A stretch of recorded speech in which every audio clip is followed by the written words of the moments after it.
This video is sponsored by Squarespace. Today, Orlando is filled with scary, exciting, and record-breaking roller coasters. That wasn't always the case. It would take some competition to force change and bring some of the iconic roller coasters we have today.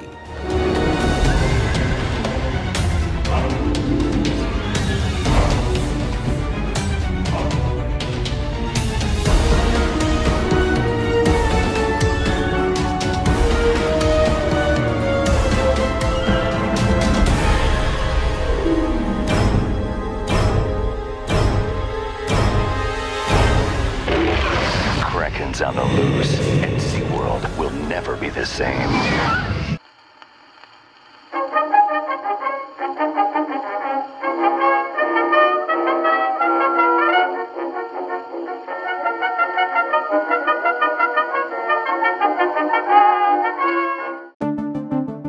During the 1990s, amusement parks around the United States were striving to beat each other with record-breaking roller coasters that were bigger and scarier than the last. Taller, faster, longer, the bigger record broken, the better. Surprisingly, Orlando, the new theme park capital of the country, was excluded from the scarier thrills found throughout the United States. Universal Studios, Disney theme parks, and SeaWorld offered very little in the form of terrifying attractions, yet alone roller coasters that were designed to scare while exciting you. For that in Florida, you would have to go to Tampa, when Anheuser-Busch's Busch Gardens had the B&M killer combo of Kumba and Montu. The scariest attraction that could be found in Orlando would be Tower of Terror at MGM Studios. When people envisioned Orlando, they thought of Disney, Shamu, and Universal's movie-based attractions, not roller coasters. Some even thought the Orlando parks turned their nose up at the regional parks, which offered giant steel roller coasters to bring in guests. In Orlando, theming and detailed stories were what made the parks better,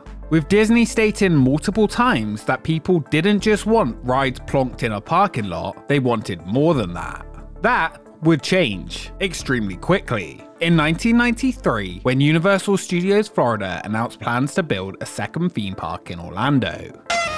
It's party time! Get ready to rock, people, because nobody throws a party like Universal Studios. Set to open in 1999, Islands of Adventure would change everything for Orlando theme parks. Competition was about to heat up, and Orlando was forced to join the thrill ride race. Universal's Islands of Adventure would feature two top-tier huge roller coasters, and the other parks in Orlando had nothing to compete to bring in that audience that wanted to ride them. The sight of a powerful battle between two fearsome dueling dragons, one with breath of fire and the other ice.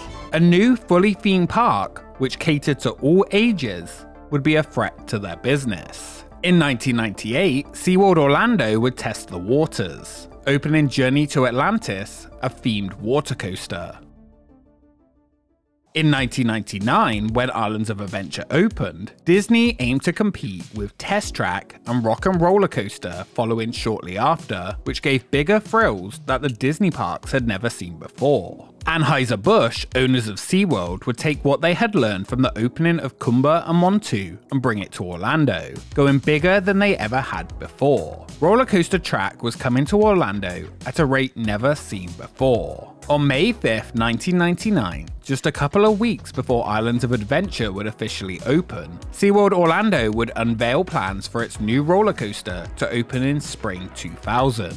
This early announcement, over a year before the attraction was set to open, was to try and compete with the big coasters coming to Universal, and also to give time for the large international SeaWorld tourist audience to book their next trip. Something that has definitely changed over the years is the announcement times and dates given for new rides. This new roller coaster, a 149-foot tall steel coaster with an underwater theme, would use the name of a mythical beast caged by Poseidon, Kraken. Poseidon, conveniently, would also be coming to Islands of Adventure. The addition was said by the park to create more of a balance in SeaWorld's attractions, a strategy that had been successful for Busch Gardens and the addition of coasters there. Kraken would be the highest, fastest, and longest coaster in the area. featuring top speeds of 65 miles per hour and 7 inversions. SeaWorld were aiming for something big. When asked what riders could expect with the new roller coaster, the park stated that Kraken would resemble an inverted version of Busch Gardens Montu. I mean, yeah, I guess it does. There were concerns when the ride was announced that it meant a further departure from the educational format of entertainment SeaWorld had offered. The promise by the park was that, like Journey to Atlantis, Kraken would feature an aquarium with live eels inside. SeaWorld promised that just because it was adding new thrilling rides, it would not abandon its traditional offerings. They would continue to do both. In 1999, at Six Flags Great Adventure in New Jersey, B&M would introduce a new coaster type, the Floorless. The world's first floorless roller coaster, Medusa, opened to much hype. Similar to the sit-down model started with Kumba, yet this time with no floor on the trains. Riders would perch in their open-air seats above the track. There's a new creature lurking at SeaWorld. It's 15 stories tall, nearly a mile long, and slithers up to 65 miles per hour. Introducing Kraken. It's massive. It's powerful. It's a whole new species of coaster. The tallest, fastest, and only floorless coaster in Orlando. Kraken's on the loose, and SeaWorld will never be the same. Kraken would use that same floorless model introduced the year before, unleashing a massive mythological underwater beast from the depths of the sea to take SeaWorld guests on the ride of their lives. Poseidon's Kraken would be unleashed, and she would protect her young no matter what. SeaWorld said they were about to introduce the dominant coaster in the vacation capital of the world, smashing all the Orlando records. SeaWorld's new Orlando theme park weapon to bring in new tourists would be set to open on June 1st, 2000. The 4,177-foot-long floorless coaster, the tallest in the area, begins after the floor is retracted below the riders' seats. Riders head up the lift hill and down the 144-foot drop, and into the 128-foot tall vertical loop. This is followed by a diving loop and into a zero-G roll, and then a cobra roll, elements which became iconic at B&M after Kumba opened. After the mid-course brake run, the ride features a second vertical loop and a subterranean dive into the Kraken's lair itself, ending with a corkscrew.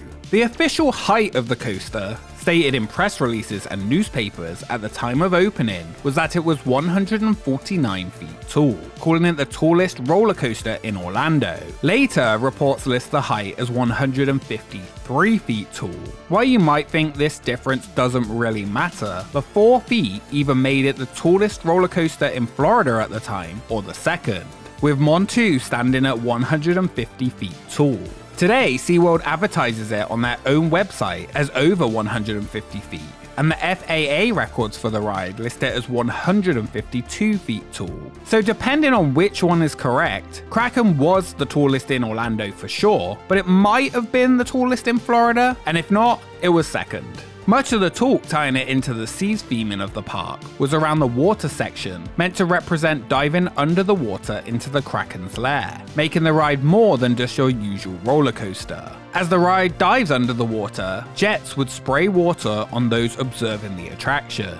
Before or after riding, above it on the pathways featured eggs with live eels inside to look at, the Kraken's young that it was trying to protect. The eels were eventually removed, leaving just the eggs. Kraken was breaking records in Orlando, but when it opened, it was somewhat overshadowed by the still new Islands of Adventure and other roller coasters around the country, including the first to reach 300 feet Millennium Force at Cedar Point. Kraken was good. It was smooth and surprised you at every turn. But with competition now so high in Orlando, with the Incredible Hulk and Dueling Dragons just down the road, it didn't have quite the same impact it would have just a few years earlier, like Kumba had reached for Busch Gardens Tampa. For SeaWorld, it was a big hit, and took its thrills to the next level, proving that mixing the park's animal attractions and big exciting roller coasters could be a strategy that would work to take the park into the future. Kraken is a solid, great roller coaster that used its theme to tie back to the park, and over the years, it has become legendary. Right now, we're standing on the top of Kraken's 151-foot-tall lift. Kraken was Poseidon's beast that he would release upon his enemies and show his fury to those he wanted to fear him. Fear is exactly what Kraken inspires. Made up of over 4,000 feet of twisted steel and towering 15 stories above the park, this monster coaster casts an enormous shadow. After opening, Kraken has remained the same. With its teal track and yellow support sat in the corner of the park, more and more roller coasters have been added around it. It wouldn't be until 16 years after opening that the ride would see its first major update. The Kraken would be unleashed.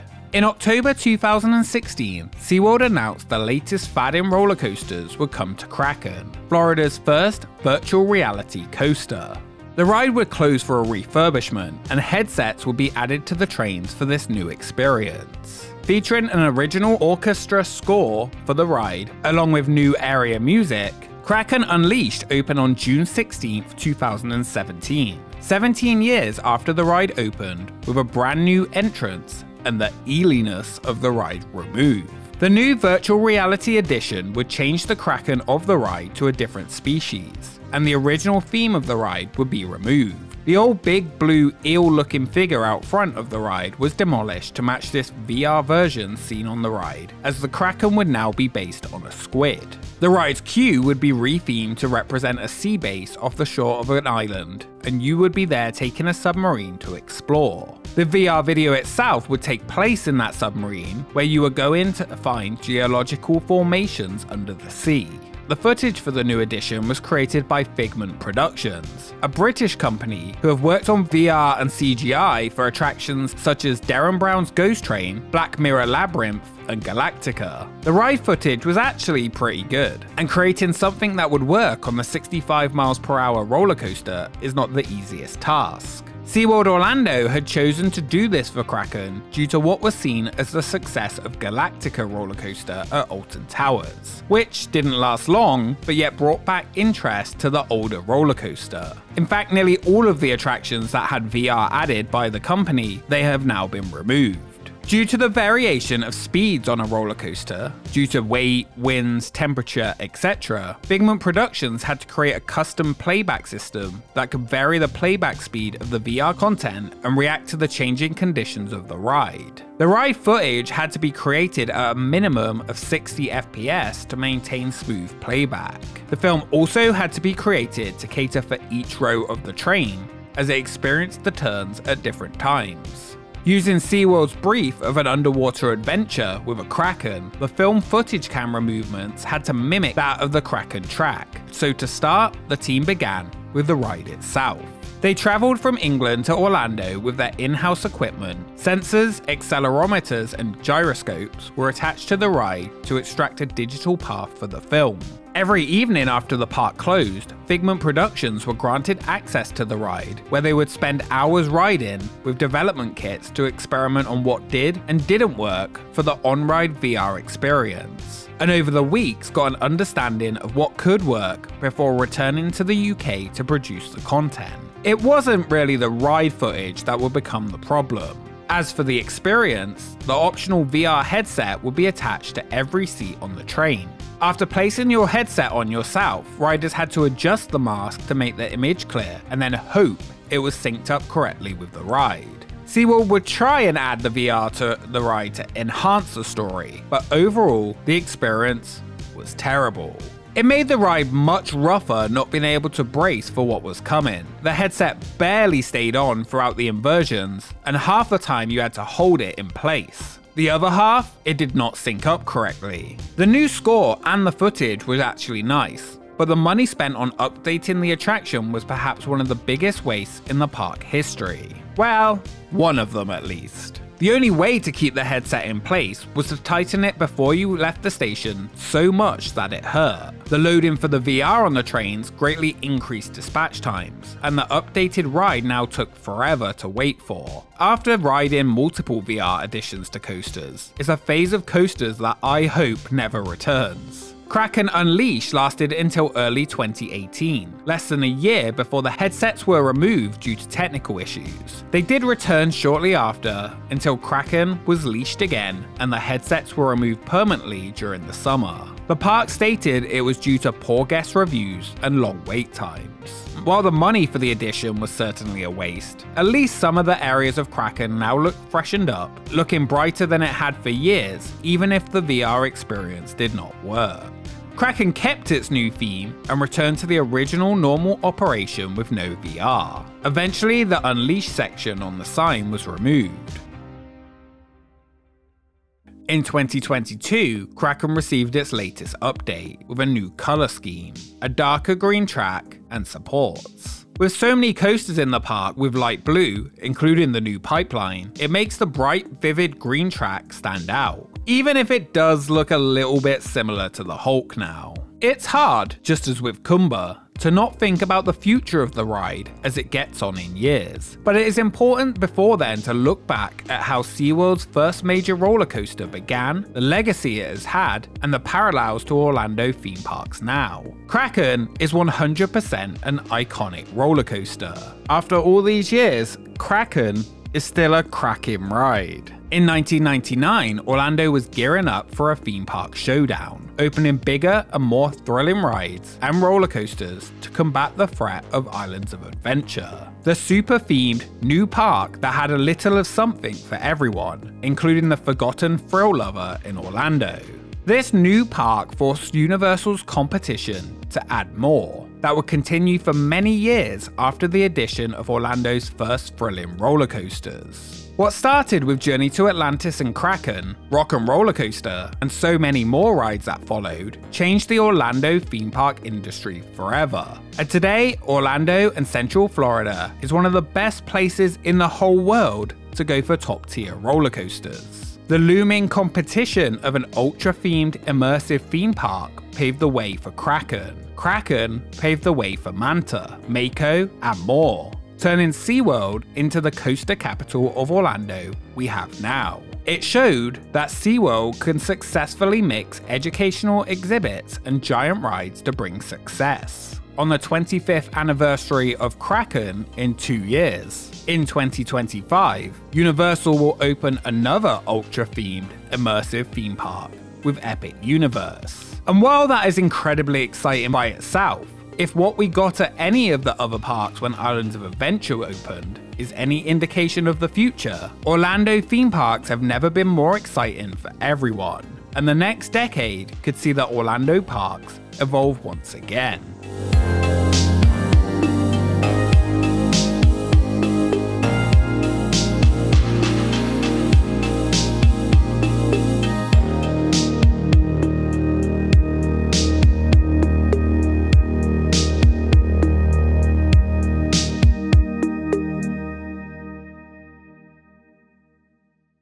Oh, hey, don't forget to trout our sponsor. A special thank you to Squarespace for sponsoring this video. Squarespace gives you an online platform to easily create your very own website, allowing you to create a community and even provide member-only content. Efficiently send out email communications and use powerful blogging tools to share, schedule, and display all your social media posts to create more than just a website page. If you COD, and when you're ready to dive in, go to squarespace.com/Expedition Theme Park to save 10% on your first purchase of a website or domain. Thank you so much for watching this episode of Expedition SeaWorld. If you enjoyed it, make sure you subscribe to join the expedition. Follow us on Twitter and Instagram for updates on upcoming episodes. And a special thank you to our Patreons for supporting the channel. We will see you next time.